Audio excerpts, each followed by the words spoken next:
સુરતમાં શિવશક્તિ માર્કેટમાં લાગેલી આગમાં પાયમાલ થયેલા વેપારીઓને વહારે આવવા ફોસ્ટાએ દાનની અપીલ કરી હતી અને એક રિલીફ ફંડ કમિટી પણ બનાવી હતી, જેમાં 70,000 વેપારીઓ ધરાવતા ટેક્સટાઇલ માર્કેટમાં 45 લાખ રૂપિયા એકત્રિત કરવામાં આવ્યા હતા. પરંતુ આગનો ભોગ બનેલા વેપારીઓ વચ્ચે જો આ રકમ વહેંચવામાં આવે તો 3,000 થી 4,000 રૂપિયા વેપારી દીઠ આવે તેમ હતા.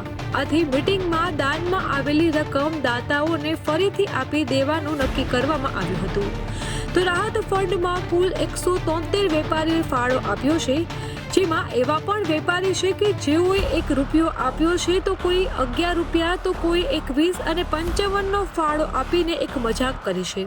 આશ્ચર્યની વાત તો એ છે કે 45 લાખના દાનમાં 11 લાખ યુથ નામની એક સંસ્થાના, 11 લાખ ચેમ્બર અને 11 લાખ ફોસ્ટાના છે. આથી વેપારીઓએ તો 2 લાખ જ આપ્યા છે. અમારી તમામ માહિતીથી અપડેટેડ રહેવા માટે જોડાયેલા રહો ત્રિશુલ ન્યૂઝ સાથે.